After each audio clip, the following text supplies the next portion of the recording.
All right, let's dive right into this explainer and explore a really fascinating reality about how we consume information. You know, we tend to think of reading as our primary way of understanding a message, but it turns out reading is actually a secondary action. Long before you even process a single syllable, your brain has already digested a whole series of visual biases. In fact, our brains process these visual elements thousands of times faster than literal text. So today, we're uncovering the hidden language of typography and image and looking at how they quietly dictate exactly what we think, feel, and believe. To kick things off, I want you to ask yourself kind of a weird question.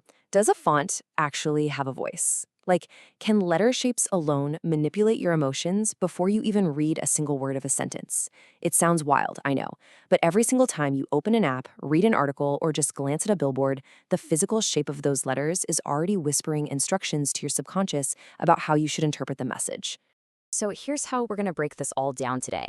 First, the psychology of fonts. Second, how images change the truth. Third, the secrets of text legibility. Fourth, balancing visual cognitive load. And finally, aesthetics versus universal accessibility. Let's get into it. Starting right off with Section 1, the psychology of fonts. Okay, just notice the really distinct difference we have here. On the left, we're looking at serif fonts. Think of your classics like Times New Roman or Georgia. They use those little decorative strokes at the ends of the characters. And because these are historically rooted in print and stone carving, our brains unconsciously link them to authority, tradition, institutional trust, and, intellectual gravity. But then on the right, we have sans serif fonts, like Helvetica. These strip all those decorative strokes away for this clean, approachable geometry. Since they were developed much later in human history, they immediately signal modern efficiency, transparency, and minimalism. And this is a real game changer when you think about how powerful that subconscious signaling is in the real world. Just imagine a luxury heritage brand that's been around for over a century. If they decide to switch their logo from a classic serif to a geometric sans serif, they instantly shift their entire identity from exclusive tradition to modern minimalism. They drastically alter public perception, literally shifting their cultural association, without changing a single word of their actual message. It's basically the typographic equivalent of trading in a three-piece suit for a sleek belt turtleneck. Moving right along to Section 2, images changed the truth. Now, an image, it literally acts as a filter for your brain. Let's say you have a single paragraph detailing urban growth. If you paired that exact text with the gleaming sunlit skyscraper on the left, it immediately feels like a story about innovation and economic prosperity, right? Your brain sets this emotional baseline of optimism. But, and here's the crazy part, if you take that exact same paragraph and pair it with the decaying concrete alleyway on the right, suddenly the text reads as a heavy critique of overcrowding, gentrification, or socioeconomic disparity. The visual bias completely dictates whether those exact same words should be read with optimism, suspicion, nostalgia, or urgency. Okay, pivoting now to Section 3, Secrets of Text Legibility. So, if we step away from psychology and look at the actual physics of it, readability relies entirely on this concept called luminance contrast. Simply put, it's just the difference in brightness between the text itself and the pixels sitting directly behind it. But the problem is, photographs are messy. When an image has high-frequency visual noise, meaning it's got both very dark and very light pixels all jumbled up together, text easily gets lost. To fix this, designers actually have to artificially control that visual noise. It is honestly fascinating how designers solve this behind the scenes. To make sure the edge of every single character remains crisp against a messy background, they use 3 specific mechanical solutions. First up are scrims and overlays, which involve dropping a semi-transparent dark gradient right between the image and the text to lower the background brightness uniformly.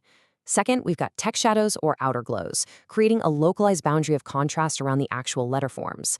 And third is component blocking, where you just isolate the text into a solid or slightly blurred card, completely detaching the text layer from the physics of the image behind it. Which brings us to Section 4, Balancing Visual Cognitive Load. At the end of the day, it all comes down to cognitive load. Look, human attention is a finite resource. If an image is visually chaotic and the typography is overly complex or just poorly placed, the reader experiences immediate mental fatigue. They're just going to disengage. Actually, I should point out that this very explainer is utilizing careful visual hierarchy right now to ensure we don't overwhelm your cognitive load as you watch and listen. You absolutely cannot have both your text and your image shouting at maximum volume at the same time. It's a really delicate dance of visual hierarchy. Think of it kind of like a scale. If the image is the heavy anchor, the primary hook, then the text has to be light and airy to balance it out, using minimalist typography, generous white space, and short line lengths. On the flip side, if the text is the primary vessel of complex information, the image has to step back into a supporting accent role, maybe using muted colors or a much simpler composition. One leads, the other follows, always. Finally, we are wrapping up with Section 5, Aesthetics versus Universal Accessibility. Designers, they frequently fall into this trap of prioritizing sleek aesthetics over actual function. A classic example is using ultra-thin font weights or low-contrast pairings, like, say, light gray text on a white background.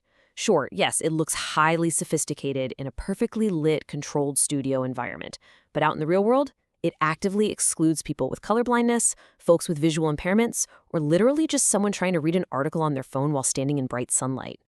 But it turns out there's actually a strict mathematical standard to solve this whole problem. This specific number right here, 4.5 to 1, is the solution. It is the Web Content Accessibility Guidelines, or WCAG, strict mathematical standard for normal text contrast. It dictates the absolute minimum ratio of luminance between text and its background. This simple, elegant ratio serves as the ultimate bridge between aesthetic beauty and actual functional utility. And that brings us to this really fundamental truth. True design excellence lies at the intersection of aesthetic beauty and universal utility. To achieve that level of excellence, designers can't just design for perfect conditions. They have to relentlessly test their layouts under adverse conditions. And they absolutely must prioritize medium to bold font weights whenever they're overlaying typography onto imagery. Because at the end of the day, beauty just cannot exist without legibility. So as you go about your day, think about the digital content you consume, and maybe even the content you create yourself. Notice the fonts, notice the backgrounds, and really notice how they make you feel. I want to leave you with this final, absolutely crucial question to ponder. Next time you put a message out into the world, is your design actually speaking to everyone? Thanks so much for joining me on this explainer, and I'll catch you in the next one.